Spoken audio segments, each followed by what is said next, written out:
Mesdames et messieurs, bonjour. Nous sommes le mardi 16 juin 2026 et c'est un bonheur toujours renouvelé de vous savoir nombreux à nous suivre lorsque Bonjour le Bénin s'installe.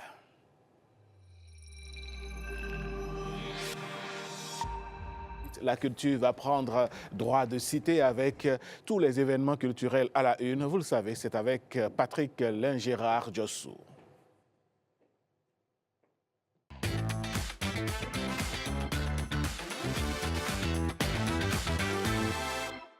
Patrick Djossou, bonjour. Oui, bonjour Alain Sotiomé, ce matin. Ça va super bien et vous? Oui, ça va, on rend grâce à Dieu. Il est magnifique, il est merveilleux, il est mirifique, il est fantastique. Ah oui, ça c'est du Patrick. Alors Patrick, on parle de quoi ce matin en premier point? En premier point, on va parler de la journée mondiale de l'enfant africain. Mais on ne va pas parler de cette journée simplement. On va parler des enfants qui ont été formés pour être des humoristes en herbe. En herbe. Et on aura encore d'autres sujets, on va en parler tout à l'heure. On Parfait. commence d'abord par le premier sujet. Le premier sujet, c'est un festival qui met en branle des enfants. Mais ce festival aura lieu le samedi prochain. On commence déjà par parler de cette journée. Aujourd'hui, c'est la journée de l'enfant africain. Une journée le 16 juin qui rappelle le 16 juin 1978 où un enfant, Peterson, a été tué en Afrique du Sud. Un enfant noir. Un enfant qui a été tué parce que les enfants se sont révoltés, se sont levés pour dire non, il faut qu'on arrête la discrimination. Et des enfants, de jeunes élèves, de jeunes écoliers se sont levés. On leur a tiré dessus. Le premier qui est mort, Peterson, c'était le 16 juin. Et depuis ce jour, on a décidé que ce jour, 16 juin, soit consacré à la journée de l'enfant africain. Nous allons parler des enfants, non pas africains, mais des enfants béninois qui sont en formation et qui vont prester le samedi prochain. On est avec le général Barbosa. Bonjour. Oui, bonjour. Oui, général Barbosa, humoriste de son temps, qui est un promoteur aussi, un promoteur culturel, qui a pensé que les enfants peuvent être des humoristes. Pourquoi cette idée d'enfant humoriste? Oui, les enfants peuvent être des humoristes parce qu'il faut forcément préparer la relève. Quel qu'en soit ce domaine d'activité, il faut forcément préparer la relève. Oui. Raison pour laquelle j'ai décidé d'aller à la base, voilà. Parce qu'aujourd'hui également, nous avons compris que même dans les salles de spectacle, aujourd'hui, c'est souvent vide. On lance un spectacle d'humour. Alors Patrick, on va pas arrêter le général Barbosa, d'accord? Patrick, avec ta permission, oui. On va faire découvrir un élément que vous avez prévu aux téléspectateurs et on revient juste sur le plateau pour continuer avec le général Barbosa. Etc. Théâtre d'objets. Idée originale. Dora Cantero. À partir du livre Vertige des listes de Umberto Eco. Cette pièce parle de la volonté humaine d'embrasser l'inaccessible. C'est pour cette raison que les êtres humains font des listes de choses. La liste des courses, la liste des tâches à accomplir, la liste des souhaits pour l'avenir. Les listes peuvent être écrites ou non. Elles restent une manière d'organiser le chaos, C-H-A-O-S, de suivre la route malgré le chaos, C-A-H-O-T, de combattre sans peur du chaos, K-O, et d'éviter que les choses tombent dans l'oubli. Toute la dramaturgie de la pièce est construite à partir de listes écrites par toute l'équipe artistique. Dans cette création, les personnages seront doublés. Chacun sera interprété par une actrice béninoise et une actrice catalane. Une pièce inscrite dans vos agendas et à voir le jeudi 18, le vendredi 19 et le samedi 20 juin 2026 à 19h30 à la Bourse du Travail de Cotonou, au Bénin.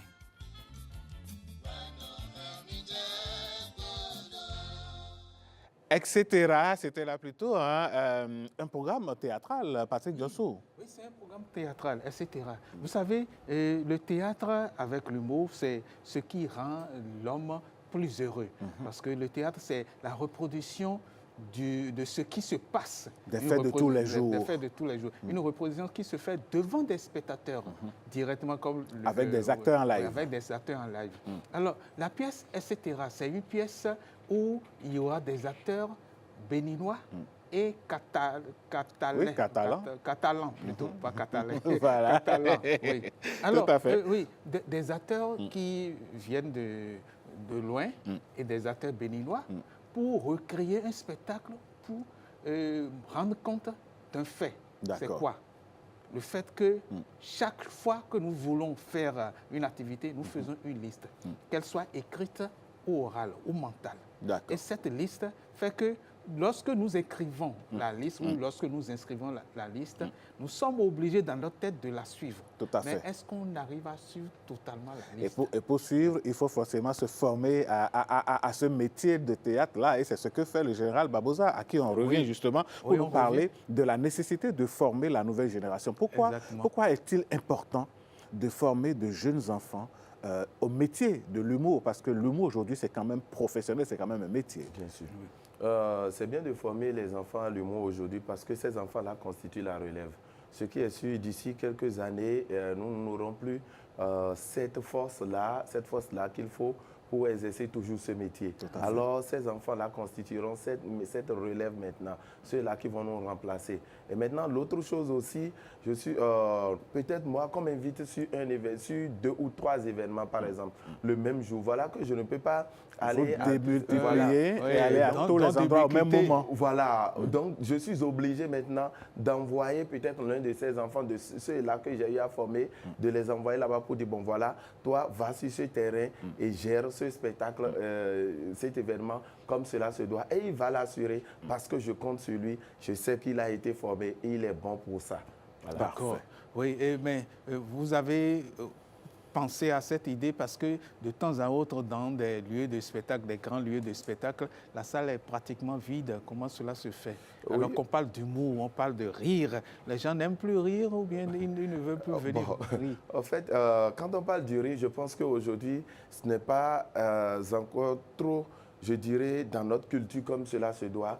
Parce qu'entre-temps, nous avons eu au moins certains aînés comme les Baba Yabo et autres qui ont fait la pluie. La génération de Pipi Bahoua s'en est suivie, mais avant ça, il y a eu la génération de Tonton J, paix à son âme. Voilà. Et maintenant, après cela, aujourd'hui, nous avons compris qu'à la base, c'est-à-dire qu'il n'y a pas un travail qui est fait.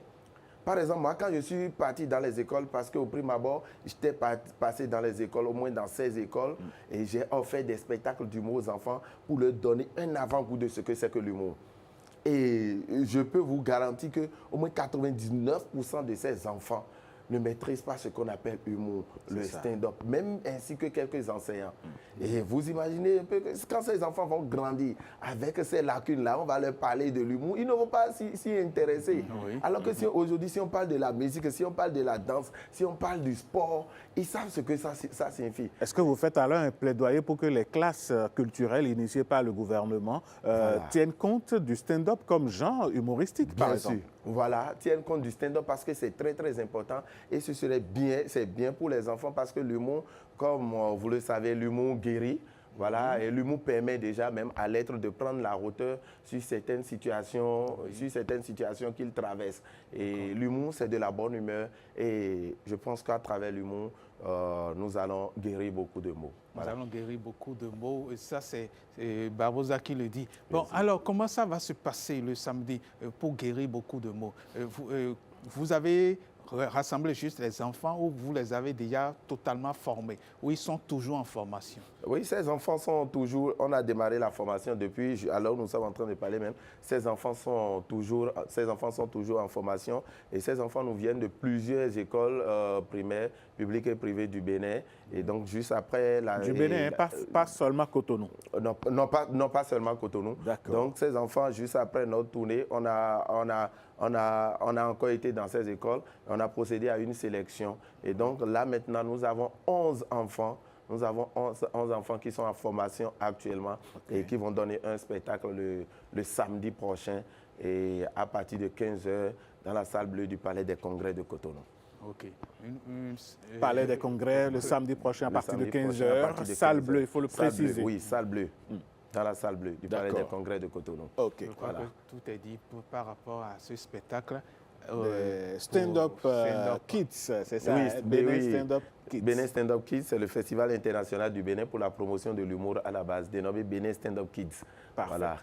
Eh bien, on espère que d'ici 1 an, 2 ans, 5 ans, pourquoi pas, Bien on sûr. va réévaluer tout ceci par la grâce de Dieu, si on Bien est sûr. toujours là, Ah oui. et voir un peu comment est-ce que les enfants ont progressé, qu'est-ce qu'ils ont apporté à l'humour béninois. Bien sûr, parce que ces enfants ne seront pas délaissés d'ailleurs, parce que l'année, déjà, la rentrée prochaine, nous allons encore continuer avec ça, et ces enfants ne seront pas délaissés, ils seront encadrés comme cela se doit, et l'autre édition qui va venir, ces enfants vont encore plancher, et je pense que vous-même, vous aurez l'occasion de constater un peu déjà l'importance de ce travail qui a été fait. C'est ça. Voilà. Un travail important, un travail primordial, un travail qui permet de remettre l'humour à sa place, le stand-up à sa place et à sa vraie place. Nous avons eu la semaine dernière comédie, le festival Montreux. Oui, festival Montreux Comédie. Oui, qui a parlé de la relève aussi. Bien sûr, qui a permis à la relève,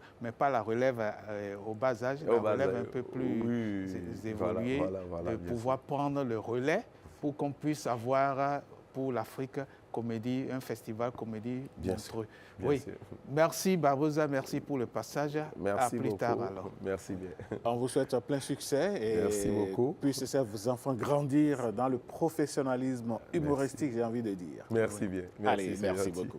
Okay. Patrick Djossou, on va revenir à cette pièce de théâtre puisque vous nous parliez de son essence, de sa quintessence, j'ai bien envie de dire. Oui, vous savez, il y a beaucoup de pièces théâtrales qui sont créées. Cette pièce est créée à partir d'une autre pièce, une pièce écrite par Umberto Eco plutôt, Umberto Eco.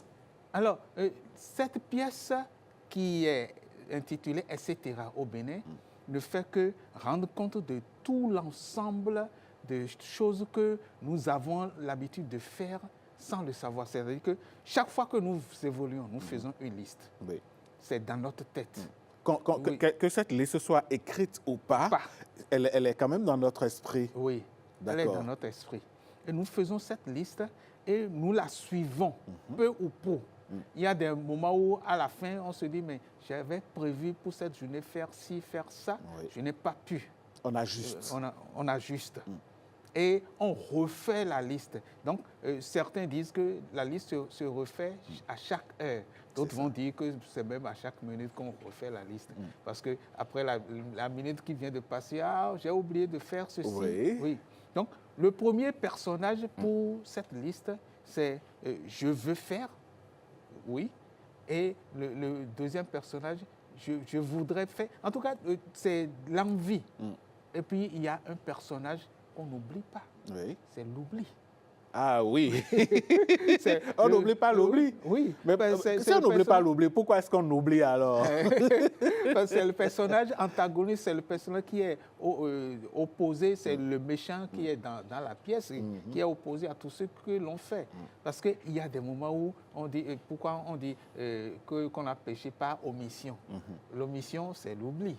Donc, l'oubli est installé en chacun de nous. À des moments donnés, on a une perte de mémoire, à des moments donnés, on a un vide de mémoire. Et ce vide, il faut pouvoir le combler. Et pour pouvoir combler ce vide, c'est qu'il faut se redéfinir. Donc, à chaque heure, on se redéfinit. À chaque heure, on redémarre sa pensée. Est-ce que là, on n'est pas, Patrick Djossou, dans de la philosophie de la vie, où il faut chaque fois ajuster le tir, continuer la marche, quels que soient les problèmes qu'on a, quels que soient les programmes, les déceptions, les choses qu'on n'a pas pu réaliser, il faut continuer par avancer. Mais vous avez raison, c'est vraiment la philosophie de la vie. Parce que la vie, il y a ceux qui sont dans le déterminisme, c'est-à-dire qu'ils disent que tout est déjà déterminé par Dieu, tout est déjà classé, donc il n'y a plus rien à faire, il faut suivre, il faut rester immobile. Mais il y a d'autres que Dieu fera. Dieu fera. Il y a d'autres qui disent non. que la vie c'est de l'évolutionnisme. Une dynamique. Une dynamique. Il faut évoluer. Donc, il faut s'adapter à chaque instant. Même si Dieu fera, il faut demander à Dieu pour qu'il puisse faire. Si vous restez là, vous restez assis, vous ouvrez votre bouche pour dire, Dieu, envoie-moi un poulet rôti du ciel. Il ne viendra pas. Il faut agir. Il faut agir en conséquence. Il faut aller acheter le poulet. Bon, si vous n'avez pas l'argent, il faut travailler pour avoir l'argent. Pour aller acheter le poulet. Parce que le seul endroit où l'argent vient avant le travail, c'est dans le dictionnaire. Oui. Tout à fait. Allez, mon cher Patrick, je crois qu'on aura bouclé donc cette rubrique. Oui. On devrait recevoir un saxophoniste. Oui, on devrait ça, il faut le dire, mais certainement que pas avec les contingences et tout. On ne parce sait pas, qu'il doit venir, je crois, d'un peu plus loin de Pobet ou de Kétou. Là, c'est beaucoup. Dans ce cas, il faut prochainement qu'il vienne à la veille. Oui, il faut qu'il vienne à la veille. Allez, Patrick Diossou. Et il est préparé, enfin, il devait venir pour la fête de la musique. Bon, il ira à la fête de la musique. C'est clair. Oui, ça c'est Et puis on ira faire la fête avec les artistes et puis on fera le point, pourquoi pas. Déjà le 19, le 20 et le 21. Oui. Allez. Patrick, merci beaucoup. Ce qu'on va faire, on va marquer une pause, d'accord? Le temps de vous raccompagner et on revient après pour une autre rubrique. Mesdames, Messieurs, voici le clin d'œil à nos partenaires, ceux-là qui nous accompagnent sur cette émission. Et vous pouvez faire comme eux. Voici la pause réclame.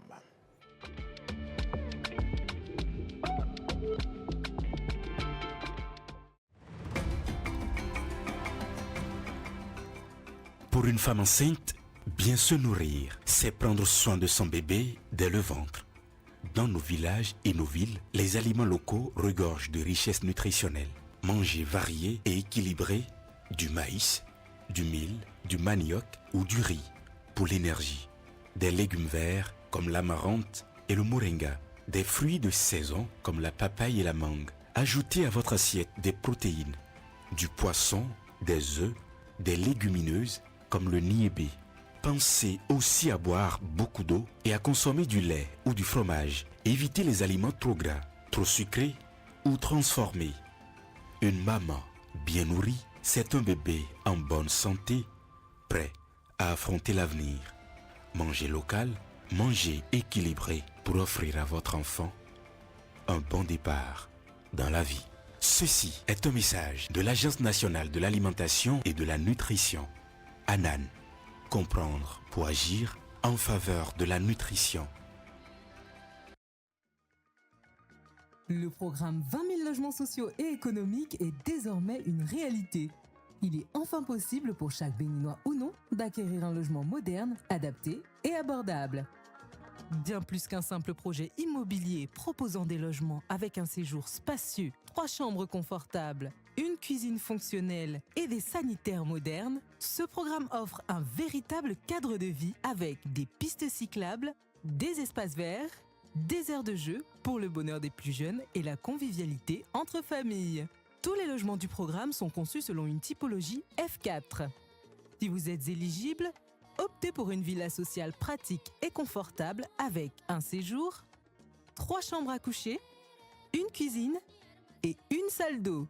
Sinon, choisissez parmi l'un des 3 types d'appartements économiques avec toujours un séjour, 3 chambres à coucher, une cuisine, 2 salles d'eau, une buanderie et un balcon. Ou alors, notre top produit, une villa plus grande et plus spacieuse avec un séjour, 3 chambres dont une parentale avec salle d'eau attenante, une deuxième salle d'eau, une cuisine, une arrière-cour, une chambre de service et un garage. En location achat avec des mensualités étalées sur 25 ans selon le type de logement choisi, en achat au comptant ou en location simple pour appartements économiques. Les villas sociales sont exclusivement réservées aux fonctionnaires de l'État béninois sous condition d'éligibilité. Quant aux logements économiques, ils sont ouverts à tous sans distinction de nationalité. Fonctionnaires, salariés du secteur privé, artisans, agriculteurs, commerçants, professions libérales, retraités, béninois de la diaspora et bien d'autres encore. Retenez bien, le programme 20 000 logements offre à toutes ces cibles résidant au Bénin ou de toute autre nationalité l'option privilégiée de la location achat sur une durée de 25 ans pour les logements économiques. Dès que vous êtes attributaire de votre logement, vous n'avez qu'à payer 1 mois de caution et votre première mensualité et vous recevrez vos clés. Payez ensuite vos mensualités avec possibilité de lever l'option d'achat à tout moment. Vous devenez ainsi propriétaire avec des mensualités à partir de 97 000 francs CFA pour un logement social. Pour tout savoir sur le programme, les logements disponibles, les conditions d'accès et les étapes pour devenir propriétaire, consultez la plateforme programmelogement.bj pour réserver votre logement en un clic. Le programme 20 000 logements, c'est l'assurance du confort moderne accessible à tous.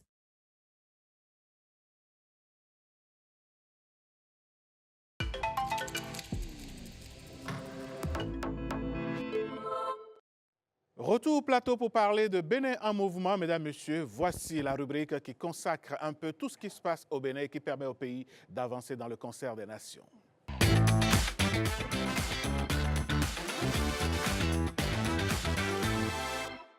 Mesdames, Messieurs, Jennifer Sativi est déjà sur ce plateau. Jennifer, bonjour. Bonjour Alain, quelle élégance, j'aime beaucoup votre couleur pour commencer. Ah, merci. Vous aussi, vous n'êtes pas moins bien habillé. Merci beaucoup. J'aime bien le blanc, le noir. Ça me va bien? Ah ben super. Merci beaucoup Alain. Ce matin, on parle de la journée de l'enfant africain. Absolument, et c'est déjà aujourd'hui. Vous n'êtes pas sans savoir, Alain, que l'enfant africain est source de préoccupation, j'ai envie de dire, pour notre gouvernement actuel. Depuis quelques années, plusieurs choses sont faites par plusieurs structures et évidemment le ministère de tutelle. On parle aujourd'hui, mesdames, messieurs, des avancées. On va également parler des défis qui restent à relever et c'est justement, comme le disait Alain, à l'occasion de cette journée de l'enfant africain. Et pour en parler, nous recevons pour vous Moïse Zinsou. Bonjour et bienvenue. Alors, vous êtes le chef de service de la protection de l'enfance, bien sûr, au ministère des Affaires sociales et de la famille. Ministère de la Famille et de l'Action sociale. Et de l'Action sociale. Oui, la dénomination a changé désormais. Monsieur Zissou, bienvenue à la maison. Merci. Alors, si on doit vous demander quelles sont les 3 actions clés qui résument, je dirais, les actions qui ont été menées ces derniers temps. Ben, permettez-moi, avant d'aller à la réponse de votre question, de souhaiter quand même une très belle journée à tous les enfants du Bénin, parce que ça n'arrive pas tous les jours. Tout à fait. Alors, pour parler un peu de 3 actions phares qui ont été menées à l'endroit des enfants par le ministère, je dirais qu'en premier lieu, il y a eu le renforcement du système national de protection de l'enfant.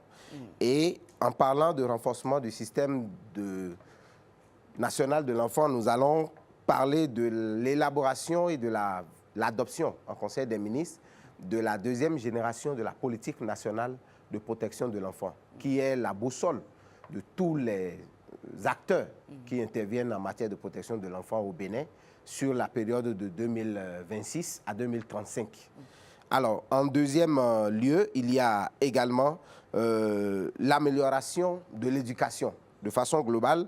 Et à ce niveau, nous avons remarqué que le gouvernement poursuit quand même ses investissements au niveau de la mise en place des infrastructures scolaires, des cantines, de la gratuité de l'enseignement au niveau primaire, jusqu'à la fin du secondaire pour les filles et également les mesures qui favorisent la scolarisation et le maintien des enfants à l'école. Et en dernier lieu, il y a également le développement des services sociaux de base.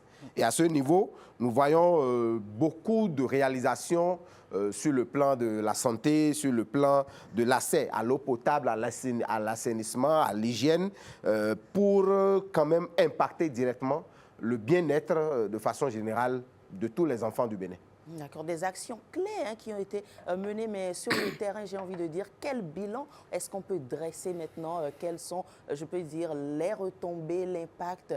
En quoi cela agit concrètement sur l'enfant béninois au quotidien? Alors, en parlant de bilan, on ne saurait parler de la promotion des droits de l'enfant sans commencer par l'amélioration du climat juridique. Le cadre juridique du Bénin aujourd'hui est l'un des plus fournis. Absolument. Et le test le plus en vue aujourd'hui en matière de protection de l'enfant au Bénin, c'est le Code de l'enfant qui a été voté depuis 2015 et qui aborde l'ensemble des aspects qui concernent la vie des enfants. Et avant d'arriver là, le Bénin a dû partir à des instruments internationaux, en l'occurrence la Convention internationale des droits de l'enfant, la Charte africaine des droits et de bien-être de l'enfant, ainsi que beaucoup d'autres protocoles, des accords bilatéraux et multilatéraux, pour quand même adresser un certain nombre de préoccupations qui sont liées à la protection de l'enfant et surtout la mobilité. Quand nous prenons par exemple au niveau de notre pays, nous avons plusieurs interventions qui permettent aujourd'hui de mettre le doigt sur les réalisations du Bénin en matière de protection de l'enfant. Donc nous avons, permettez-moi un instant. Allez-y. Alors, nous avons, en dehors de la politique, de la mise en place de la politique nationale de protection de l'enfant, beaucoup d'autres documents de politique. Vous avez la politique nationale, la politique holistique de protection sociale. Vous avez le programme national de lutte contre le mariage des enfants. Vous avez beaucoup d'autres programmes qui ont été mis en place et qui adressent des préoccupations spécifiques par rapport aux enfants. Alors, M. Zinsou, oui. en attendant de continuer, oui. tout ce que vous venez de dire, ça c'est au plan macro, oui. au plan holistique, c'est ce que l'État fait. Descendons maintenant dans la société, venons dans nos familles, venons dans nos quartiers. Quelle devrait être la participation des citoyens béninois à la protection de l'enfant béninois? Alors, nous devons dire que chaque citoyen a le devoir de protéger un enfant, de façon générale, parce que dans la société, c'est l'être le plus vulnérable. On dit souvent que l'enfant est le père de l'homme, parce qu'il faut le préparer. Il est là, il faut en prendre soin, il faut satisfaire ses besoins, mais il faut également lui permettre de prendre une part active dans tout ce qui le concerne. Et donc, quand vous prenez, par exemple, les 4 principes fondamentaux des droits de l'enfant, quand nous parlons de la survie et du développement, tout ce que nous devons faire de façon pratique, l'alimentation de l'enfant, sa santé, son éducation et tout, chaque parent, chaque adulte que nous sommes, nous devons y veiller. Et quand nous prenons l'épanouissement de l'enfant de façon globale, aujourd'hui, le gouvernement investit beaucoup plus dans la lutte contre les violences, dans la lutte contre la maltraitance, dans la lutte contre les châtiments corporels, parce que nous avons compris qu'on n'a pas besoin de la violence pour éduquer un enfant, pour faire d'un enfant un être humain complètement accompli. Et donc, tout ce qui est fait aujourd'hui accompagne les parents, parce que les premiers responsables de l'éducation d'un enfant, c'est d'abord les parents. Et donc, l'État accompagne les parents. Et là où cet accompagnement fait défaut, cette présence des parents fait défaut, l'État se substitue à ces parents en mettant en place des structures, des mécanismes pour pouvoir apporter l'accompagnement nécessaire qu'il faut pour que ces enfants deviennent également des citoyens bien bâtis à part entière pour contribuer au développement de la nation. Et justement, les avancées, on commençait à les évoquer. On en vient à présent au thème, M. Zinsou, justement, de la journée de l'enfant africain célébrée cette année qui s'accentue autour de l'eau potable, l'assainissement et l'hygiène. Pourquoi déjà ce thème est-il si important pour les enfants du Bénin? Alors, le thème qui est abordé cette année, d'abord, garantit l'accès à l'eau potable, à l'assainissement et à l'hygiène à chaque enfant d'Afrique, s'appuie sur le thème global de l'Union africaine qui voudrait que les droits d'accès à l'eau, à l'assainissement et à l'hygiène soient des piliers autour desquels se construisent le développement de l'Afrique de façon globale. Et donc, dans le cadre de cette journée de l'enfant africain, ce thème a été retenu pour que les acteurs, pour que les communautés, pour que l'ensemble des décideurs puissent faire d'abord le bilan de savoir si les enfants ont ce droit, les enfants ont accès à ces éléments. Parce que ce n'est pas un luxe d'avoir de l'eau potable. Ce n'est pas un luxe de vivre dans un environnement assaini. Ce n'est pas un luxe d'avoir accès à l'hygiène. Ce sont des éléments essentiels pour vivre de façon harmonieuse et pour pouvoir grandir comme il se doit. Parce qu'un enfant qui n'a pas droit à de l'eau potable, bienvenue aux maladies. Un enfant qui vit dans un environnement qui n'est pas assaini, c'est un enfant qui ne pourra pas se développer. C'est un enfant qui ne pourra pas bien étudier. C'est un enfant qui est exposé voilà, à toutes sortes de microbes et donc qui sera tout le temps en train de faire plusieurs épisodes de maladie. Et donc, cette année, ce thème nous amène à voir si les gouvernants mettent en place toutes les dispositions qu'il faut pour que d'ici quelques années, nous puissions dire que notre pays accorde à tous les enfants du Bénin l'accès à l'eau potable, l'accès à l'hygiène et à l'assainissement. Et justement, sur ce point, quelles sont les avancées qu'on peut déjà enregistrer? Qu'est-ce qui a été fait ici au Bénin pour permettre l'épanouissement de ces enfants en ces matières-là? Alors, les avancées qui ont été réalisées dans ce cadre, de plus en plus, nous avons vu que sur le plan de l'accès à l'eau, le gouvernement, depuis une dizaine d'années, a accéléré les investissements pour permettre à ces zones qui ne sont pas encore couvertes par l'eau potable d'y avoir accès. Il y a eu vraiment d'énormes investissements et aujourd'hui, le taux de couverture a grimpé, s'est fortement amélioré. Et c'est vrai qu'il y a encore des disparités, qu'on soit en milieu rural ou en milieu urbain. Mais toujours est-il que les efforts se poursuivent.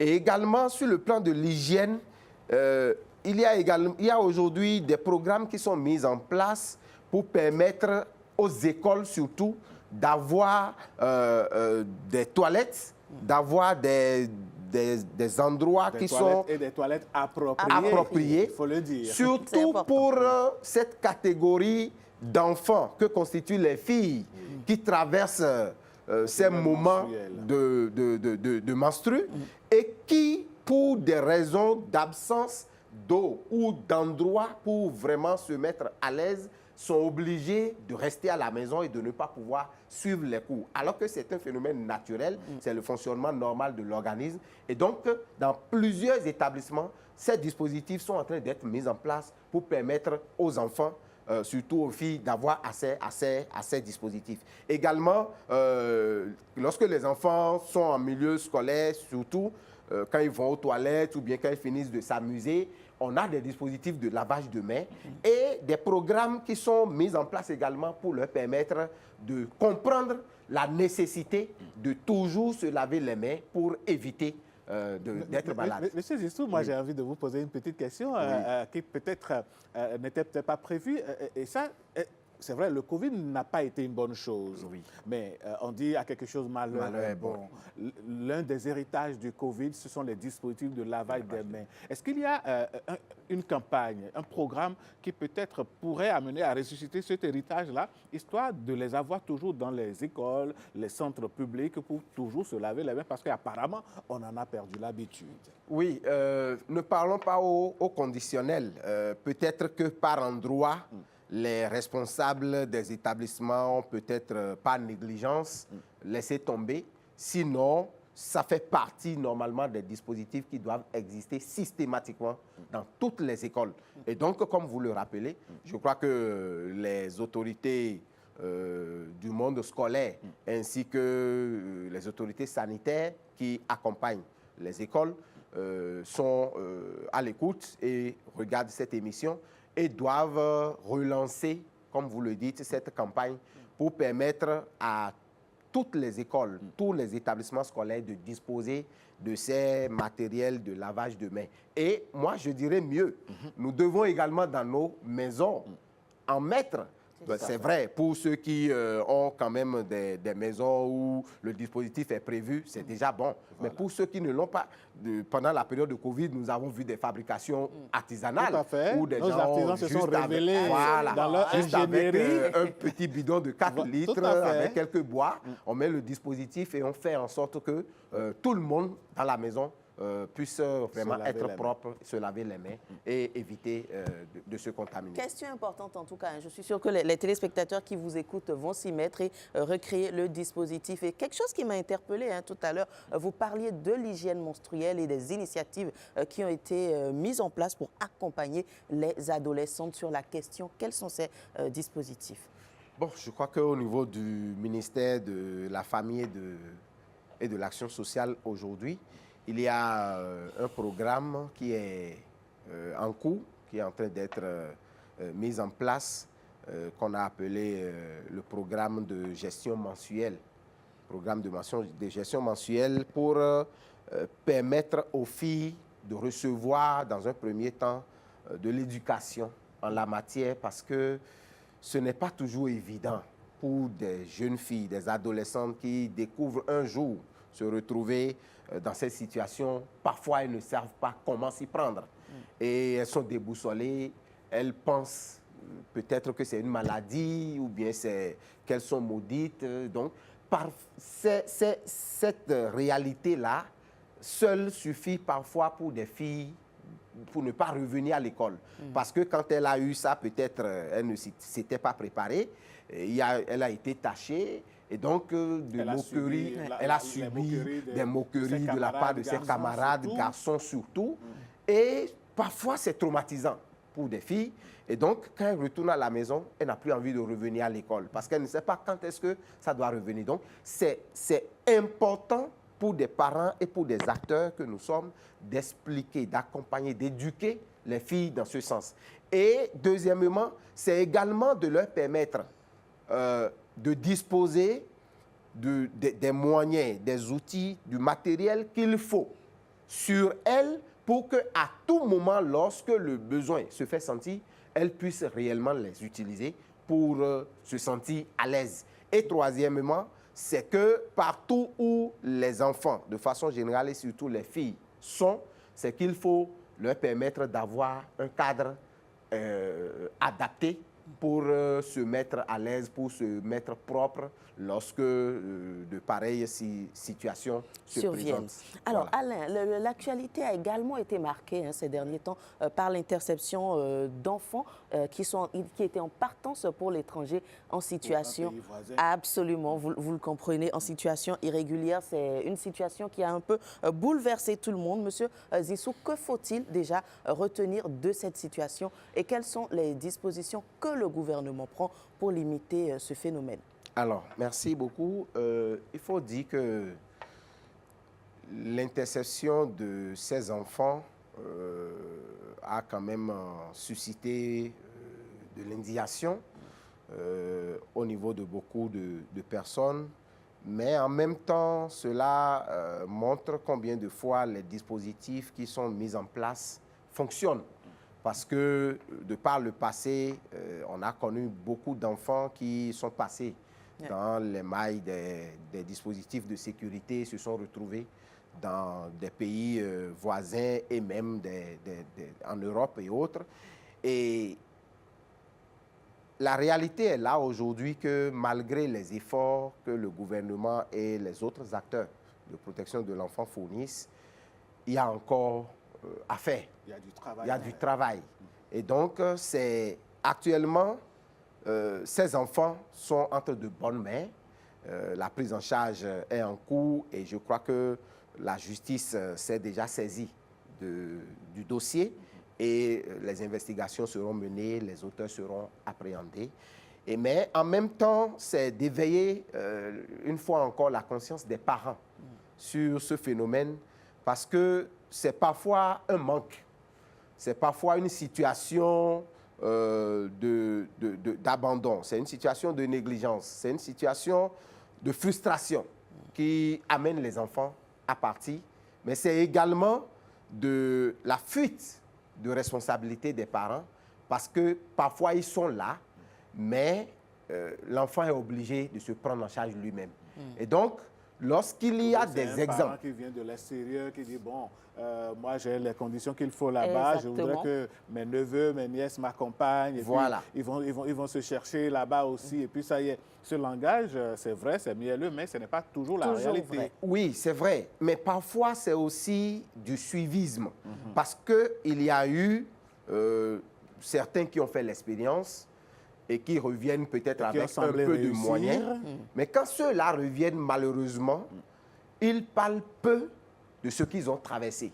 Ils viennent juste miroiter ce qu'ils ont ramené comme avantage de cette expérience. Et donc, suscite au niveau des autres enfants le départ. Sans savoir que parfois, ils tombent dans des mains malfaisantes et bonjour, la traite, et tout ce qu'on connaît après.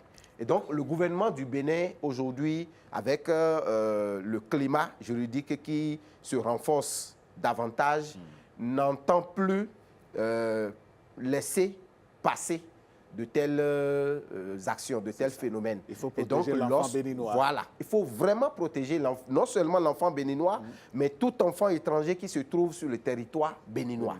OK. Voilà. Pour finir, rapidement, M. Zinsou, on va parler à présent des enfants en situation de rue qui continuent quand même de susciter des préoccupations. Qu'est-ce que le ministère de la Famille et de l'Action sociale met en œuvre pour leur protection et leur réinsertion? La situation des enfants de rue, c'est un peu comme ce dont nous venons de parler tout à l'heure. La rue n'est pas faite pour les enfants. Et si l'enfant se retrouve dans la rue, c'est faite pour circuler. Pour circuler, tout simplement. Voilà. La rue n'est pas une maison. La rue n'est pas une institution qui protège l'enfant. La rue, c'est la source de danger pour l'enfant. Et si l'enfant s'y retrouve, c'est que quelque part, quelqu'un n'a pas joué son rôle. Et c'est aussi bien les parents, comme je l'ai dit tout à l'heure, mais c'est également l'État qui doit davantage renforcer les dispositifs mis en place, les structures, les institutions, les moyens également. Et c'est dans ce cadre-là que le ministère des Affaires sociales et le ministère de la Famille et de l'Action sociale désormais a engagé depuis bientôt 2 ans un projet qu'on a appelé projet pilote de prise en charge intégrée des enfants en situation de rue dans la ville de Cotonou. Comme ça s'entend, c'est un projet pilote. Nous sommes actuellement en train de faire l'évaluation de ce projet parce que ça a duré pendant 14 mois. Et après, nous allons passer à l'échelle. Ce projet s'est accentué sur Cotonou d'abord parce que Cotonou, c'est le métropole. Cotonou, c'est la grande ville où, c'est vrai, on a de très belles infrastructures, on a des routes, on est content de voir l'image de Cotonou à la télévision, sur les réseaux sociaux, mais c'est également ces réalités-là où les enfants envahissent la rue. Et on se demande qu'est-ce qui se passe. Et donc, le gouvernement n'a pas baissé les bras, le gouvernement a mis les moyens. Jusque-là, le projet dont je parle est entièrement financé par le budget national. Et donc, ce projet vise à d'abord identifier ces enfants dans la rue, les répertorier, les aborder, leur apporter le réconfort, leur apporter l'accompagnement, le soutien qu'il faut. Parce que le problème n'est pas non plus tout de suite de ramasser les enfants comme des malsains de la rue et d'aller les jeter dans un centre parce que l'expérience a montré qu'après quelques jours, ces enfants reviennent. Et donc, c'est d'aller au fond du problème, de comprendre les motifs, les raisons qui les ont poussés dans la rue et de prendre tout le temps qu'il faut. Parce que le travail de l'enfant, ça va au rythme de l'enfant. De prendre tout le temps qu'il faut et d'amener l'enfant à accepter de quitter la rue. Accepter de quitter la rue, c'est également lui proposer des alternatives. Si l'enfant est encore en âge scolarisable, s'il est encore élève et que le temps qu'il a perdu en quittant l'école n'est pas encore long, c'est de le retourner à l'école et de faire un suivi, le suivi qu'il faut. Le retourner à l'école suppose soit qu'il est retourné en famille, si la famille est retrouvée, et d'appuyer cette famille. Parce que la plupart du temps, c'est des problèmes de moyens, de ressources, des familles ou modestes, parfois des pour ne pas dire conflits. des familles pauvres. Voilà, des familles divisées où le papa n'est pas là, la maman seule s'en occupe et comme elle n'a pas trop les moyens, l'enfant se prend en charge et donc se retrouve dans la rue. Donc, c'est d'accompagner ces familles en renforçant leur capacité de revenus pour pouvoir prendre en charge l'enfant. Et donc, pour les enfants pour lesquels les parents n'ont pas été retrouvés, c'est de rechercher, d'identifier des structures d'accueil pour ces enfants. Et ces structures d'accueil également, aujourd'hui, avec le travail d'assainissement que le ministère a fait, en obligeant les structures privées, désormais, qui veulent exercer, jouer ce rôle, de faire le parcours pour obtenir leur autorisation. Et donc, nous avons fermé systématiquement toutes les structures qui ne sont pas en règle et qui ne donnent pas la garantie de la protection aux enfants. Parce que c'est des enfants qui sont déjà en situation difficile. Il ne faudrait pas qu'ils se retrouvent dans des centres qui les... S'il faut les mettre dans des centres qui s'appellent centres d'accueil et de protection de l'enfant, alors que l'enfant est plus en danger dans ces centres que là où il a quitté, ce n'est pas la peine. Donc, ces centres ont été fermés.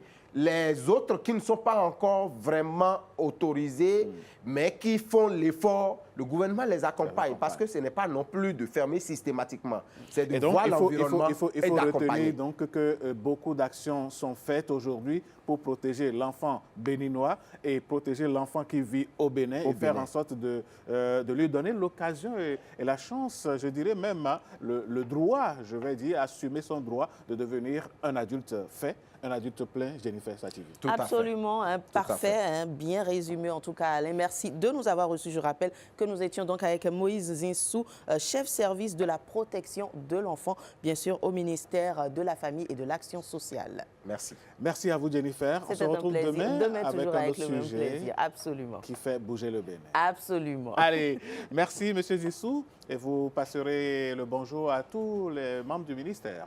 Merci et encore une fois, bonne fête à tous les enfants du Bénin. Merci beaucoup. Allez, mesdames, messieurs, on va donc prendre congé de Jennifer et de son invité, recevoir une autre invitée. Oui, il s'agira d'une femme cette fois-ci. Et ça va être justement l'invité de ce jour.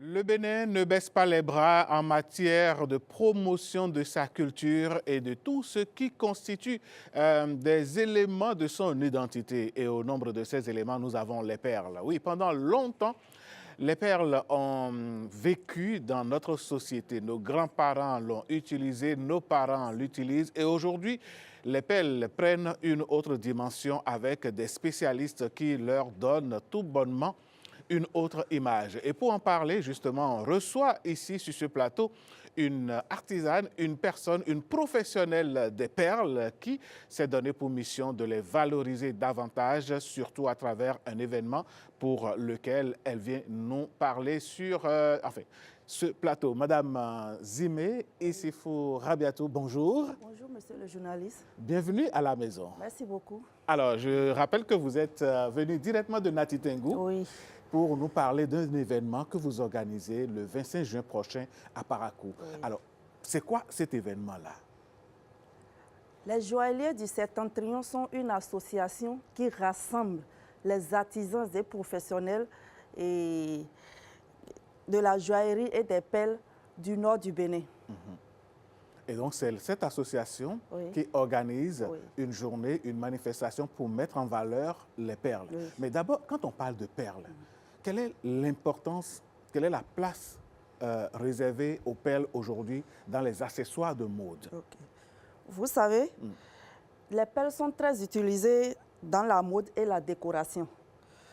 Elles apportent beauté, l'élégance et l'originalité. Alors, quand on parle de cette soirée que vous voulez organiser le 25 prochain à Parakou, de quoi s'agit-il? Pourquoi vous organisez cette soirée? Effectivement, un événement de grande envergure est en cours. Il s'agit de la journée des joailliers du Septentrion, première édition. Ah, journée des joailliers du Septentrion, la première édition. La première édition. Elle vise à faire connaître les talents, les créations et renforcer l'unité entre les artisans. Et justement, à l'écran, nous voyons un peu ce que vous pouvez faire et ce que vous faites d'ailleurs avec les perles. Là, on voit les perles comme bracelets, on voit des perles sur des habits. Comment est-ce que vous arrivez à faire toutes ces merveilles-là avec les perles, Madame Zimé? Bon, tout commence d'abord par la passion et la créativité. C'est ça qui nourrit un peu l'ambition, Oui. qui nourrit votre, je dirais, votre ardeur à mettre en valeur les perles de notre pays. Bien Alors, sûr. l'événement va se passer où? L'événement va se passer à Parakou le 25 juin prochain à 9h précises Où précisément à Parakou? à la base d'appui des artisans. Ah, d'accord. La base d'appui des artisans de Parakou, Oui. le 25 à partir de 9h. Oui, à partir de 9h. Qui sont les personnes que vous invitez à cette manifestation, à part les joailliers du Septentrion? Les artisans, les autorités et tous ceux qui aiment les métiers de pelle. D'accord.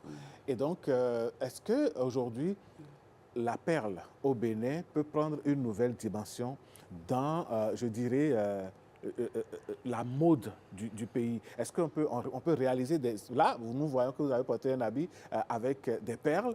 Quelle est la signification de la présence des perles sur un habit, par exemple? La signification de la présence des perles sur un habit, ça donne la beauté. Vous voyez comment je suis belle ce matin. Ah oui, ça c'est clair. L'homme ne s'apprécie pas, mais à voir mon modèle, Bien vraiment, ça donne envie. Oui, Et donc, vous participez à rendre la femme béninoise belle. c'est ça. D'accord. Bon, ben, on rappelle que vous êtes membre, sinon fondatrice d'une association, l'association des joailliers du Septentrion. Je suis même la présidente de cette de association-là. cette association. Et vous résidez à Natitengo Oui. et cette association englobe tous les artisans. Est-ce qu'au niveau de votre association, il n'y a rien que des femmes? Est-ce que les hommes s'intéressent au métier de perle aussi? Bien sûr, les hommes s'intéressent, mais ils sont peu. OK, Ils sont peu. c'est ça. Oui. Pour le moment, la majorité, c'est des femmes. C'est des femmes. D'accord. Alors, Madame Zimé, on Oui. va rappeler un peu la date, le lieu de cet événement que vous organisez le 25 prochain. OK. La journée des joailliers du Septentrion est prévue à Parakou le 25 juin 2026 à la base d'appui des artisans de Parakou, D'accord. à 9h précis. À 9h. Oui. Merci beaucoup. Alors, si vous aviez un mot, un appel à lancer, que direz-vous à tous ceux qui nous suivent en ce moment afin que votre événement connaisse l'éclat qu'il faut? Bon, c'est la première édition. Nous invitons tout le monde de venir assister, nous soutenir et voir nos merveilles, nos talents, nos créations du Nord. D'accord. Eh bien, on vous souhaite beaucoup de courage et plein succès à votre événement, la journée des joailliers du Septentrion. Première édition. La première édition. Oui, la C'est première. carrément un festival. hein. Oui. Et donc, les joailliers du Septentrion vont mettre en exergue tout leur savoir-faire, comme on l'a vu tout à l'heure à l'écran. Et puis, donc, ça va être à la base d'appui des artisans de Parakou, Parakou. le 25 juin.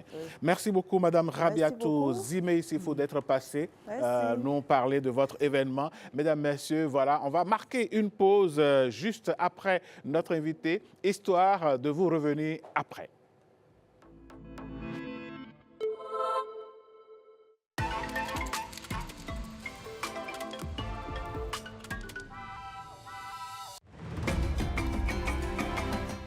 Ils sont partout, dans les boutiques, à la maison, à l'école, et nos enfants en raffolent. Les aliments ultra transformés, biscuits, bonbons, nouilles instantanées, chips, boissons sucrées, snacks, gâteaux, pizzas industriels, les saucisses et saucissons. Ce sont des aliments fabriqués par l'industrie dont la composition naturelle a été fortement modifiés. Le problème, bien qu'ils soient faciles d'accès, pratiques et prêts à être consommés, les aliments ultra transformés contiennent très peu de nutriments utiles, presque pas de vitamines, presque pas de fibres, mais en revanche, ils sont très riches en sucre, en sel, en mauvaise graisse, en colorants et additifs chimiques, ce qui ne fait aucun bien à la santé.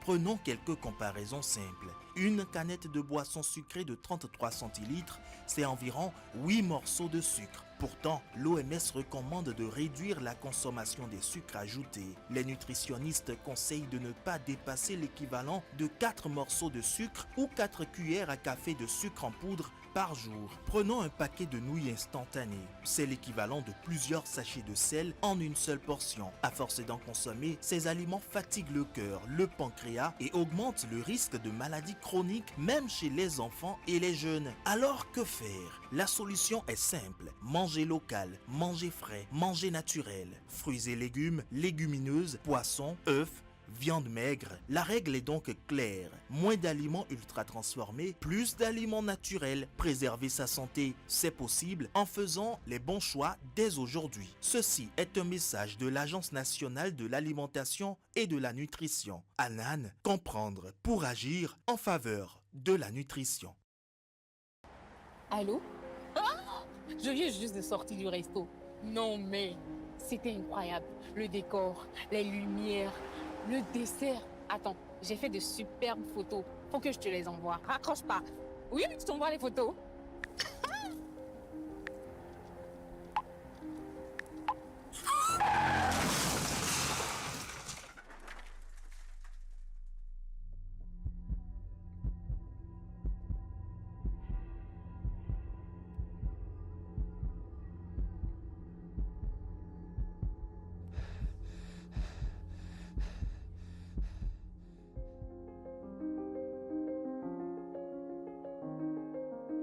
Ensemble disons oui au port de casque, stop à l'excès de vitesse, à la distraction au volant et à l'alcool avant le volant.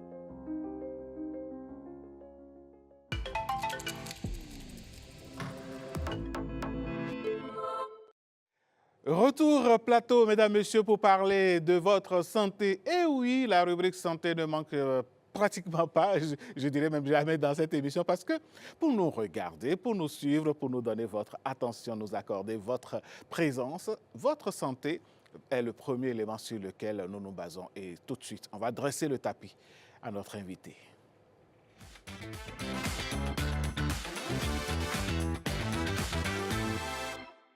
Instant Santé aujourd'hui se consacre exclusivement à la femme puisque nous parlons ce matin, mesdames, messieurs, du cancer du col de l'utérus. On en parle avec le docteur Olivier Sambieni. Docteur, bonjour et bienvenue. Merci, monsieur Alain. Bonjour. Je suis heureux de vous accueillir à la maison. Oui, c'est un plaisir de revenir chaque fois. Plaisir partagé. Merci. Alors, docteur Sambieni, nous allons commencer par définir ce que l'on entend par le cancer du col de l'utérus. Qu'est-ce que c'est? Le cancer du col de l'utérus, c'est une affection qui va concerner le col de l'utérus et on va avoir donc un développement anarchique des cellules au niveau du col de l'utérus qui va donc aboutir à un cancer installé et qui va produire donc tous les effets qui accompagnent le cancer du col. Donc, quand on parle de cancer, c'est égal à prolifération anarchique de cellules qui vont concerner un organe. Ici, dans le cancer du col de l'utérus, c'est un véritable problème de santé publique parce qu'il concerne les femmes en général et il constitue la deuxième cause de mortalité par cancer gynécologique chez la femme après le cancer du sein. Donc, le cancer du col de l'utérus, c'est vraiment un problème important dont il faut parler. Alors, docteur, on parle du cancer du col de l'utérus. Je rappelle que vous êtes docteur gynécologue, médecin gynécologue. Qu'est-ce qui est à la base? Quel est le facteur premier de la survenue du cancer du col de l'utérus? Très bien. Le principal facteur de survenue du cancer du col de l'utérus est l'infection persistante au HPV. HPV, c'est pour dire Human Papillomavirus en anglais. En français, on l'appelle le papillomavirus humain. Et c'est ce virus-là qui est l'élément initiateur de la survenue du cancer du col de l'utérus dans plus de 95% des cas. Ce qui va se passer, c'est que le virus HPV, lorsqu'il est transmis à la femme au décours de rapports sexuels, il faut le dire, dans plus de 80 à 90% des cas, il va s'éliminer tout seul au bout de 2 ans. C'est dans 10% Deux ans. Oui, au bout de 2 ans. Il s'élimine tout seul. Dans 10% environ des cas, il va persister. Et lorsqu'il va persister, il a une affinité particulière pour les cellules du col et principalement au niveau de la zone de jonction. C'était cette zone-là qui est entre l'exocole et l'endocole du col de l'utérus. Il va pénétrer donc le col à travers cette zone de jonction et va entraîner donc une modification des cellules du col de l'utérus. Et plus tard, on va avoir des lésions précancéreuses au bout de 5 ans environ. Et lorsque ces lésions précancéreuses vont persister, ne sont pas traitées, elles peuvent aboutir dans la majorité des cas à l'installation de cancer proprement dit. Alors, docteur Olivier Sambieni, vous avez parlé du HPV, mais est-ce qu'au-delà de ce virus, il y a, par exemple, des facteurs au plan comportemental qui peuvent entraîner cette maladie? Bien sûr. Il y a d'autres facteurs qui sont cités. C'est vrai que tout tourne autour de l'HPV, mais il y a d'autres comportements qui peuvent participer à être infectés au HPV. On sait que dans la majorité des cas, il y a beaucoup de facteurs qui ont été cités, notamment les rapports sexuels précoces avant l'âge de 17 ans, 18 ans, mariage précoce, la multiplicité de partenaires sexuels. Qui est un facteur de risque donc d'avoir des infections sexuellement transmissibles. On sait également que la multiparité, c'est-à-dire les femmes qui ont accouché beaucoup d'enfants, au-delà de 5 enfants, sont des femmes qui sont un peu plus exposées que d'autres à développer le cancer du col de l'utérus. Également, il y a l'immunodépression, c'est-à-dire toutes les pathologies dans lesquelles le corps est immunodéprimé, comme par exemple la maladie du sida, le HIV, la corticothérapie au long cours. Donc, c'est des situations dans lesquelles il y a une immunodépression de l'organisme qui facilite donc la survenue du cancer du col de l'utérus. Alors, docteur Olivier Sambieni, dites-nous, quand cette maladie s'installe, est-ce qu'il y a des symptômes? Est-ce qu'il y a des signes qui alertent la femme ou alertent la famille qu'il y a un problème? Évidemment, il y a des symptômes qui alertent et le principal symptôme, c'est la survenue de métrorragie. Les métrorragies, ce sont des saignements qui vont intervenir en dehors de la période menstruelle. Et dans ce cas précis, c'est souvent des saignements qui vont survenir après un rapport sexuel. Donc la femme va souvent signaler qu'elle a l'impression de voir des traces de sang à chaque fin de rapport sexuel. Ça ne voudrait pas dire que dès qu'elle a ce symptôme, qu'elle est déjà au stade de cancer. Mais elle est déjà une personne à risque pour laquelle il faut faire le dépistage, il faut faire des examens pour voir est-ce que réellement elle est dans une phase précancéreuse ou bien elle est déjà au stade du cancer. Justement, vous avez sorti le mot sur lequel je voudrais vous questionner. Docteur, quelle est la place du dépistage du cancer du col de l'utérus dans le processus de traitement? Le dépistage du cancer du col de l'utérus est l'élément vraiment important sur lequel les structures sanitaires aujourd'hui s'appuient pour lutter contre le cancer du col. On sait que le cancer n'apparaît pas du jour au lendemain, donc il va passer par des stades avant d'aboutir au niveau du stade cancer. Donc on a la possibilité de pouvoir dépister les lésions précancéreuses avant qu'on atteigne le stade du cancer, ce qui va permettre de pouvoir traiter ces patientes-là et qu'elles soient guéries avant même d'atteindre le stade du cancer. Donc le dépistage, il est vraiment important et aujourd'hui, il s'adresse à toutes les femmes à partir de l'âge de 25 ans. De 25 ans jusqu'à l'âge... Voilà, de 25 ans à 65 ans. De 25 ans à 29 ans, on va proposer le prélèvement cervico-utérin, c'est un frottis qui va permettre de faire une étude cytologique des lésions au niveau du col. Et à partir de 30 ans, c'est le test HPV, le test pour rechercher la présence du virus HPV au niveau du col de l'utérus. Et ce virus-là, lorsqu'il est détecté, lorsqu'il est positif, il y a d'autres bilans qu'on va demander en plus pour voir si effectivement il a commencé par être offensif sur le col ou pas. Lorsque le test il est négatif, ce sera 5 ans après que la femme va refaire un autre test. Donc tous les 5 ans, elle le fait tant qu'il reste négatif jusqu'à l'âge de 65 ans. Si elle atteint l'âge de 65 ans en ayant fait tout ce processus-là correctement et qu'elle n'a jamais été infectée au HPV, c'est qu'elle ne fera pas de cancer du col de l'utérus. Alors, en attendant d'avoir cette bonne nouvelle, dites-nous, docteur, quels sont les hôpitaux habilités ou bien quel est le personnel de santé habilité chez qui ou bien habilité à faire ce test-là ou bien ce dépistage dont vous parlez ce matin? Oui, aujourd'hui au Bénin, il faut dire qu'il y a eu beaucoup d'avancées en termes de dépistage du cancer du col. Dans la plupart des centres de santé, il y a un dispositif qui est mis en place et qui est même accessible gratuitement pour se faire... Oui, bien sûr, gratuitement pour se faire dépister. Les femmes, si on doit préciser, les femmes de 25 à 65 ans en République du Bénin n'ont pas besoin de sortir un sou pour faire le dépistage du cancer du col de l'utérus. Tout à fait. Et ça, c'est vraiment une très grande avancée parce que c'est grâce à cela qu'on pourra vraiment réduire suffisamment la mortalité liée au cancer du col de l'utérus. Donc, dans les grandes structures, ici à Cotonou, on a le centre hospitalier de la mère de l'enfant de Lagune, qui le fait le Chumel, au CNHU, donc au service de la Cugo. Ça se fait. Il y a d'autres centres de santé, le centre de santé de Zogbo, de Bégamé, où il y a un dispositif qui est mis en place pour accueillir toutes les femmes qui sont concernées dans cette tranche d'âge-là et qui peuvent bénéficier de ce test et d'un suivi régulier pour ne pas se retrouver dans le cancer. Alors, je dis professeur, ce qui est sûr, si vous continuez, c'est le professeur, ça c'est clair. Bon. Alors, docteur Sambieni, revenons donc sur notre sujet. Il y a quand même de ces rumeurs qui circulent, il y a quand même de ces propos au niveau de la société où certaines personnes se demandent si l'acte sexuel régulier chez la femme pourrait prévenir du cancer du col de l'utérus. Le rapport sexuel régulier. Non, ça ne prévient pas contre le cancer. On sait que, comme je l'avais dit plus tôt, lorsque vous êtes infecté au HPV, le HPV, il se transmet essentiellement par voie sexuelle. Donc, ce n'est pas cette voie-là qu'on va avoir le virus et qui va être l'initiateur du processus qui va conduire, si rien n'est fait, vers le cancer de l'utérus. Donc, ça va, le rapport sexuel ne protège pas contre le cancer.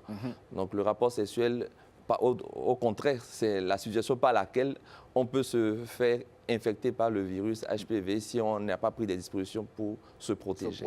Voilà. Alors, une fois que malheureusement cette maladie s'installe et que le dépistage révèle le cancer du col de l'utérus à ses débuts, comment se fait en République du Bénin, Dr Sambieni, la prise en charge? Dès que les lésions précancéreuses sont détectées, il y a une prise en charge qui est proposée aux patientes pour qu'elles puissent être traitées et guéries de ces lésions précancéreuses. Et tout va dépendre en fait du stade auquel on va découvrir ces lésions. Au stade des lésions précancéreuses, on a des lésions qui sont vraiment de bas grade et des lésions qu'on appelle des lésions de haut grade. Donc, en fonction du type de lésion dans laquelle la patiente va se retrouver, on va lui proposer un traitement approprié pour cela. C'est lorsqu'on atteint le stade du cancer que le traitement il est un peu plus vaste, onéreux. Et c'est pour cela qu'en ce moment-là, ça devient un peu plus difficile pour les patientes de pouvoir bénéficier d'un traitement jusqu'au bout parce que c'est vraiment un traitement qui va prendre en compte plusieurs spécialités. On va inclure l'oncologue, le radiothérapeute, et parfois même le psychologue et de la chirurgie. Alors, est-ce que l'on guérit du cancer du col de l'utérus? On peut guérir du cancer du col de l'utérus lorsqu'il est dépisté tôt. Lorsqu'il est dépisté tardivement et à des stades vraiment très avancés, les chances de guérison sont vraiment réduites. Et malheureusement, dans ce genre de situation, ça va aboutir vers le décès de la patiente, ce qui n'est pas vraiment très bien. Pour ne pas arriver à ce stade malheureux, j'ai envie de dire, Dr Sambieni, on parle de plus en plus de vaccins contre cette maladie. Parlez-nous-en. Oui, le vaccin, il est proposé aujourd'hui aux adolescents à partir de 9 ans, de 9 ans à 14 ans, pour pouvoir prévenir la survenue de l'infection au HPV. Et pendant longtemps, ça a été beaucoup discuté. Il y a beaucoup de rumeurs sur l'efficacité du vaccin, mais c'est prouvé que le vaccin aujourd'hui protège les enfants et à long terme, ces enfants-là ne vont pas développer des infections HPV qui sont donc le terrain sur lequel le cancer du col de l'utérus va survenir. Donc la vaccination est possible. Et aujourd'hui au Bénin, c'est possible. Et d'ailleurs, il y a quelques mois en arrière, le ministère de la Santé avait lancé un vaste programme de vaccination des enfants de 9 ans à 14 ans. Donc ça, c'est vraiment très bien de pouvoir avoir ce genre d'initiatives-là qui vont permettre de prévenir. Tout ça rentre dans la prévention de la survenue du cancer du col de l'utérus dans la population. D'accord. Alors, Dr Sambieni, vous avez parlé tout à l'heure du frottisme. Oui. Je voudrais qu'on revienne là-dessus. Oui. Peut-être que quelqu'un nous écoute en ce moment et soupçonne ce type de maladie et a peut-être peur d'aller à l'hôpital, qu'on le veuille ou pas, malgré les sensibilisations. Force est de constater que les gens n'ont pas le réflexe d'aller vers un médecin tout de suite. Comment se fait cet examen de façon pratique, de façon concrète, Dr Sambieni? Cet examen, il est très simple. Lorsque la patiente va venir en consultation, on va l'installer sur une table d'examen gynécologique. On va introduire un spéculum et à travers le spéculum, ça va permettre d'exposer le col. Et lorsque le col est exposé, avec un dispositif bien particulier, on fera donc le prélèvement sur le col de l'utérus. Et ce prélèvement, il n'est pas douloureux du tout. Et en 2 minutes, le prélèvement est terminé. On va retirer le matériel et la patiente est en mesure de pouvoir continuer ses activités sans aucun problème. Donc le frottis en lui-même, c'est le même procédé qu'on utilise pour faire le test HPV. Il y a aussi d'autres réactifs qu'on utilise pour faire le test HPV rapide avec un résultat instantané. Donc ces choses-là sont vraiment très simples à faire et ne posent aucun problème de santé. Ce n'est pas douloureux et donc vraiment ça se fait aisément. Et donc, ça, c'est le dépistage. Oui. Et donc, non seulement il n'est pas douloureux, il ne prend pas du temps, et il est gratuit. Il est gratuit. Et ça, il faut le préciser. Ah oui, bien sûr, il est gratuit. Et ce qui pose problème, c'est les personnes qui doivent venir bénéficier donc, de ce test. Parce qu'il y a beaucoup de réticences parfois à la réalisation du test. Quand on dit cancer, on a comme l'impression qu'on n'est pas concerné, que le cancer ne viendra jamais dans ma famille. Ah non, je ne survivrai jamais de cancer. C'est vrai, c'est bien de le dire, mais il faut bien faire le pas, aller confirmer qu'effectivement, on n'est pas à risque de développer le cancer. Je pense que c'est le message le plus important qu'on doit aujourd'hui passer à toutes les femmes qui sont concernées dans cette tranche d'âge, de faire vraiment l'effort de se rendre à l'hôpital pour bénéficier d'un dépistage. C'est vraiment triste de voir aujourd'hui qu'il y a des femmes de 40 ans, 50 ans, que vous recevez en consultation, vous leur demandez si elles n'ont jamais fait le dépistage, elles vous disent non, non, je n'ai jamais fait. Alors qu'il y a beaucoup de campagnes qui sont faites aujourd'hui dans le pays par des fondations, des ONG et même par des centres publics pour pouvoir dépister le plus grand nombre de cas. Ce matin, sur Exactement. Ce plateau. Voilà. Elles entendent parler de cela, mais elles n'ont pas le courage de prendre la décision d'aller se faire dépister. Mais, docteur, vous n'êtes pas sociologue, c'est vrai, mais qu'est-ce qui, à votre avis, docteur Sambieni, du haut de vos années d'expérience, constituent les freins à la spontanéité d'aller vers les centres de santé, vers le médecin spécialiste pour faire ces examens-là, puisqu'on parle aujourd'hui de plus en plus de dépistage précoce. Oui, il faut dire qu'il y a une bonne proportion de femmes qui ont comme l'impression que cette maladie, en fait, n'est pas réelle. C'est peut-être une maladie spirituelle, c'est mystique. Donc, on n'a pas vraiment la conviction que c'est une pathologie qui existe, alors que le cancer, c'est vraiment une pathologie réelle, ce n'est pas une vue de l'esprit. Donc, quand on n'est pas convaincu que c'est quelque chose de réel et qui peut arriver à tout le monde, la décision d'aller spontanément vers un centre de santé est un peu difficile, ce qui ne doit pas être le cas. C'est pourquoi on passe beaucoup de temps à informer, éduquer la population, à les rassurer. Le test qu'on s'en va faire, ce n'est pas par ce test-là que vous allez être infecté, non. Mais c'est ce test-là qui va permettre plutôt de savoir si vous êtes en bonne santé ou bien si vous avez la maladie. Vous n'êtes pas en bonne santé. Et on sait également que lorsque vous êtes dépisté et que vous n'êtes pas encore à un stade avancé ou que vous êtes à peine, vous venez d'être infecté au HPV, vous n'allez pas développer des lésions cancéreuses et vous serez pris en charge rapidement. Vous pouvez être guéri à 100%. Justement, docteur Sambieni, c'est ce que j'allais vous demander. Quel est l'intérêt pour la jeune fille, pour la jeune dame, pour cette belle femme qui nous écoute en ce moment, d'aller vers vous dans les centres de santé pour faire le dépistage précoce? Qu'est-ce qu'elle gagne en le faisant? C'est pour sa propre santé. Elle gagne en termes de préservation de sa santé. Et la maladie, on ne sait pas quand est-ce qu'elle arrive, quand est-ce qu'elle survient. Et lorsque vous êtes infecté au HPV, avant qu'on ne découvre des lésions et des symptômes qui vont faire suspecter le cancer, il s'est déjà produit environ 10-15 ans. Oh là, et c'est beaucoup. C'est beaucoup. Donc, si aujourd'hui, une femme vient à l'hôpital et qu'on constate qu'elle a des lésions qui sont déjà bourgeonnantes au niveau du col, un cancer qui est vraiment évident, ça voudra dire que 15 ans en arrière déjà, cette femme-là aurait pu être dépistée et n'allait pas atteindre ce stade de cancer avancé. Donc, c'est pourquoi on lutte beaucoup pour que les femmes aillent très tôt à l'hôpital, parce qu'avant qu'on atteigne ce stade-là, on aurait quand même découvert certaines lésions qui sont suspectes de cancer, pour lesquelles on va mettre en place un traitement qui va leur permettre d'être vraiment guéris et de ne plus en souffrir. Docteur Sambieni, Olivier, je rappelle que vous êtes médecin gynécologue. Merci. Si nous devions faire, disons, un petit résumé de tout ce que nous allons dire ici, quels sont les points clés sur lesquels vous voudrez bien revenir à l'attention de nos téléspectatrices exclusivement ce matin? Je voudrais dire à chaque femme d'ailleurs à toute la population, parce que ça ne concerne pas que les femmes, les hommes aussi sont impliqués, ils doivent soutenir les femmes, que le cancer du col de l'utérus, c'est une réalité, ce n'est pas une vue de l'esprit, c'est une maladie qui existe et c'est une maladie qui peut être évitable. Ça, c'est vraiment important de le dire. La deuxième chose, c'est que le dépistage précoce va permettre de prévenir la survenue de lésions qui vont évoluer vers un cancer. Donc, on a tout intérêt à participer activement au dépistage. Et aujourd'hui, l'accessibilité au dépistage est facile. Donc, toutes les femmes aujourd'hui en République du Bénin peuvent avoir accès au dépistage du cancer du col de l'utérus. C'est vraiment quelque chose de bénéfique. Il faudrait bien profiter de cela. Les années antérieures, quand ce n'était pas possible, il fallait faire un frottis, mais c'était cher. Il fallait tourner autour de 25 000, 30 000 pour se faire un dépistage. On allait dire qu'il y a la barrière de la limitation financière, mais aujourd'hui, ce n'est plus une barrière. Donc, quand c'est gratuit, ce n'est pas parce que c'est gratuit que ce n'est pas quelque chose de réel, mais c'est subventionné par beaucoup de structures pour que le plus grand nombre de femmes soient dépistées et on va pouvoir ainsi réduire de façon vraiment importante la mortalité due au cancer.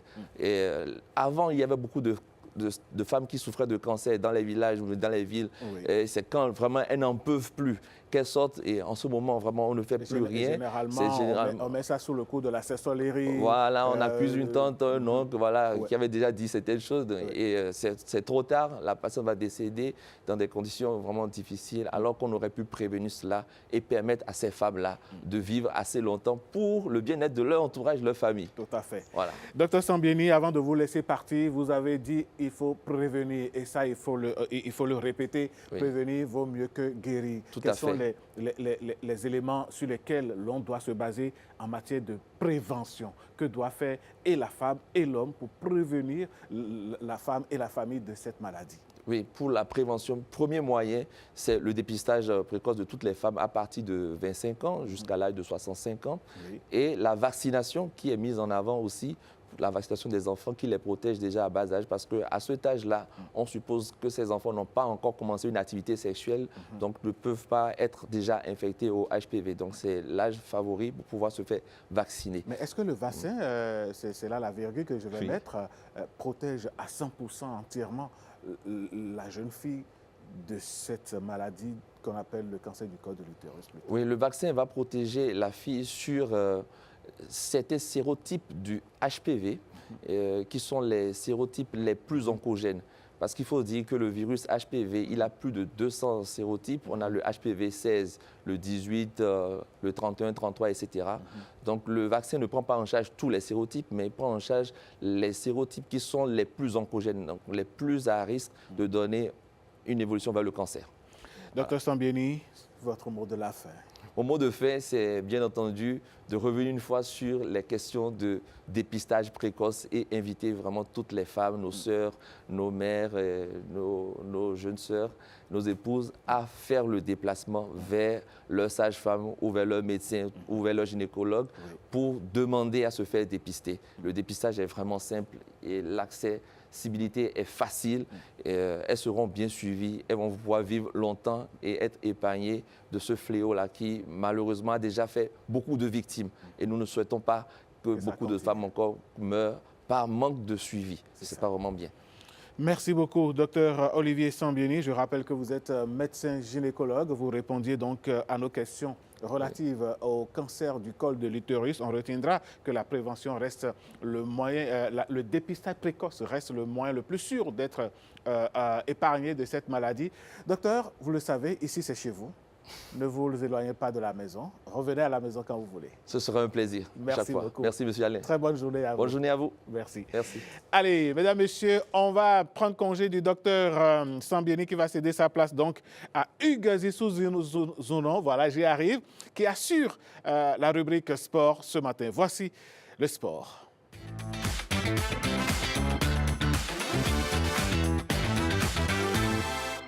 Hugues Zounon, bonjour. Bonjour Alain, bonjour à tous, bonjour à toutes. Alors, nous sommes aux couleurs du mondial, bien évidemment. À fond dans le mondial. Le mondial, c'est aux États-Unis, c'est au Canada, c'est au Mexique. Le mondial avec les pays africains. Le Cap-Vert, petit pays de l'Afrique de l'Ouest, défiait l'Espagne. L'Espagne, grande nation de foot au monde. L'Espagne qui a remporté la Coupe du Monde de 2010. L'Espagne, avec toutes ses stars, était présente. Et en face, il y avait un gardien Vozinha qui a multiplié les arrêts à 40 ans. Il a été héroïque, homme du match, monstrueux sur ses 7,32 m, un immense gardien de but. Il a commencé à l'âge de 25 ans et à 40 ans. Il est toujours là, toujours présent. Regardez, il ne fait que multiplier les arrêts. Il a multiplié les arrêts hier. Il a été très fort. Le Cap-Vert a fini cette rencontre sur le score de 0 but partout. Ils ont été vraiment très bons, les Cap-Verdiens. Franchement, personne n'aurait imaginé. Voilà, on ne les attendait pas là. Hein? Franchement, ils ont éliminé le Cameroun et on s'est dit c'est une qualification par hasard. Mais là, après, on se rend bien compte que c'est une équipe qui a de la qualité et surtout qui a montré au monde entier qu'elle mérite sa place dans cette phase finale de Coupe du Monde. Alors, Hugues Dissous ou non, l'Égypte entre en scène. Est-ce qu'il réussit le match nul? L'Égypte a fait un match nul, un but partout, face encore à une grande nation du foot sur le continent européen, la Belgique avec ses stars, Lukaku, Kevin De Bruyne, il y avait tellement de monde. Et c'est l'Égypte, grâce à Achou, qui ouvre le score très tôt. C'est une passe décisive signée du génie égyptien Mo Salah pour Achour. Score final, un but partout, puisque les Belges ont égalisé à la fin dès l'entrée de Romelu Lukaku, qui a mis la pression sur les deux défenseurs centraux. Score final, un but partout.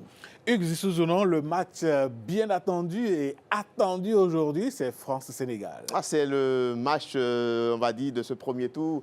C'est l'affiche la plus attendue de ce premier tour. La France qui avait été battue en 2002 par le Sénégal. Le but exactement de la 30e minute, signé par Bouba Diop, qui n'est plus de ce monde. La France était arrivée en 2002 avec toutes ses stars.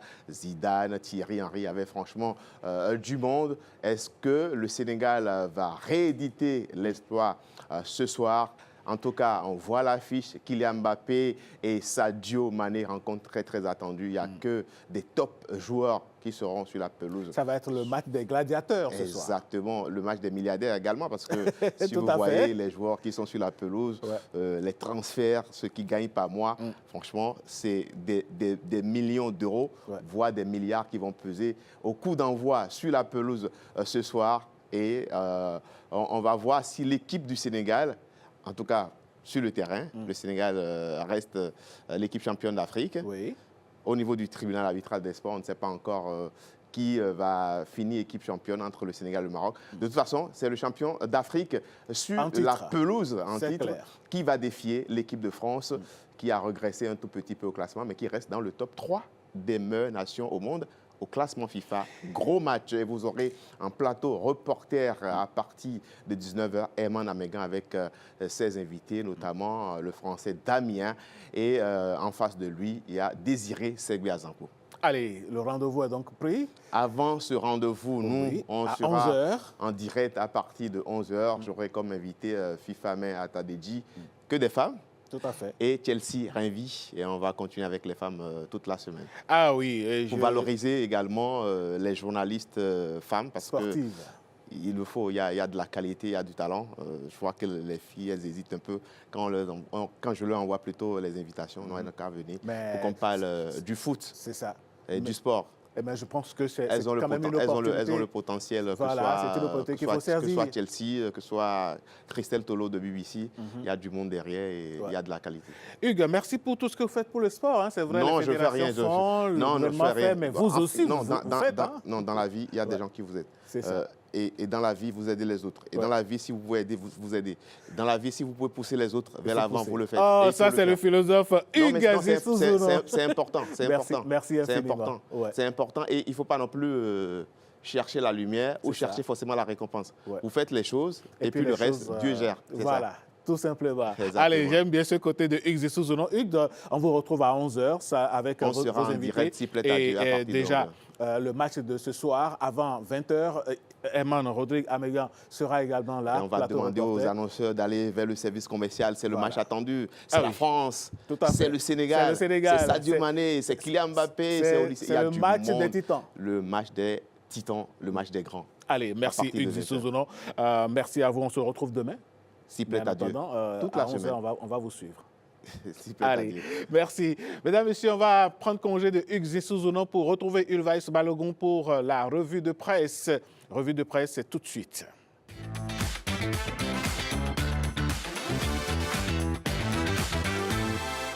La revue de presse ce matin assurée par Ulvaïs Balogun. Ulvaïs, bonjour. Bonjour Alain, bonjour à toutes et à tous. Vous allez bien ce matin? Ça va, pas la grande forme, mais ça va. Super, ça va aller. Ouais, Dieu nous donne l'énergie. Amen. Ulvaïs Balogun, le Bénin trône sur le toit de l'Afrique en termes de participation citoyenne et d'ouverture de budget, une prouesse que saluent les journaux. Tout à fait, Alain, vous l'avez dit, c'est une percée que peu de pays d'Afrique de l'Ouest peuvent revendiquer. Et c'est une information que l'on peut lire à la une du journal Le Matinal dans sa parution du jour. Le journal titre « Le Bénin, premier en Afrique et deuxième au plan mondial ». Selon l'édition 2025 de l'Open Budget Survey, couvrant 82 pays, le Bénin obtient une note de 52 sur 100 pour la participation du public au processus budgétaire. Un score qui place ainsi donc le pays largement en tête du continent et parmi les tout premiers au monde sur ce critère,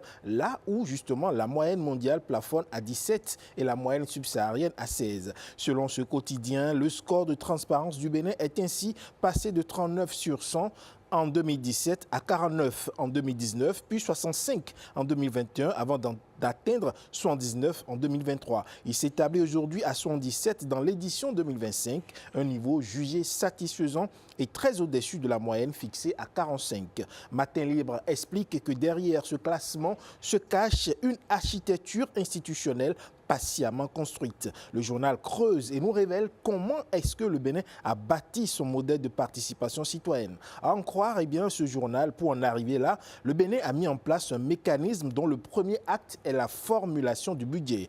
Tout commence donc par les consultations prébudgétaires instaurées par le ministère de l'Économie et des Finances. Concrètement, détaille le journal, avant même que le projet de budget ne prenne sa forme définitive, des espaces de dialogue permettent de recueillir les priorités des populations et des organisations de la société civile. Cette ouverture en amont change ainsi la nature de l'exercice budgétaire. Et pour maintenir cette dynamique, La Nation, le quotidien de service public, nous apprend que le Bénin trace sa trajectoire suivant les axes de sa programmation budgétaire et économique. Avec une croissance record de 8,1% en 2025, le Bénin projette une progression moyenne de 7,5% entre 2027 et 2025, avec une inflation maintenue à 3% et une dette publique stabilisée autour de 50% du PIB. Des ambitions qui ont été mises en place, déroulées au cœur du document de programmation budgétaire et économique pluriannuel 2027-2029 qui fixe d'ailleurs les orientations économiques et budgétaires, voire même sociales du pays. Alors, Ulvaïs Balogun, on revient au plan politique où les journaux nous apprennent que la crise au sein du parti de l'opposition, les démocrates, connaît un nouvel épisode. Tout à fait, et c'est Fraternité qui évoque ce rebondissement et explique que Éric Hundeté a décidé de faire appel du jugement rendu le 29 avril dernier par le tribunal de première instance de Cotonou, lequel avait confirmé Nourenou Achadé à la tête de la formation politique. Selon les informations disponibles, explique le journal, l'affaire sera examinée par la Cour d'appel le 18 juin prochain. Cette nouvelle procédure remet ainsi sur la table un différend que Matin Libre croyait ranger, donc ce dossier de contestation de la présidence. Le journal Matin Libre nous dit, il est temps d'arrêter la saignée. Le journal parle d'une chamaillerie politique et estime qu'avec tout ce qui s'est passé avant les élections, les défections importantes notamment qu'a connu le parti, une bataille judiciaire qui s'enlise est la dernière chose dont les militants ont besoin. Le journal appelle donc les partis en conflit à trouver ce que l'on appelle un gentleman agreement et surtout à arrêter la saignée. Merci à vous. Nous, on n'arrête pas la saignée. Il n'y a pas de saignée par ici, mais on va mettre fin à ce numéro de cette émission Ivaïs, histoire de se retrouver demain, n'est-ce pas? Demain, plaise à Dieu, avec un peu plus de punch. Allez, ça va aller. Mesdames, Messieurs, voilà. Ça va être donc la fin de ce numéro de votre émission Bonjour le Bénin que nous avons eu du plaisir à vous présenter. Eh bien, ne zappez surtout pas, restez scotchés au programme de Bénin TV. Le meilleur, c'est ici. Et surtout, par ces temps de foot mondial, vous avez des programmes très alléchants qui vous attendent. Nous, on vous retrouve demain par la grâce de Dieu. Passez une très bonne journée.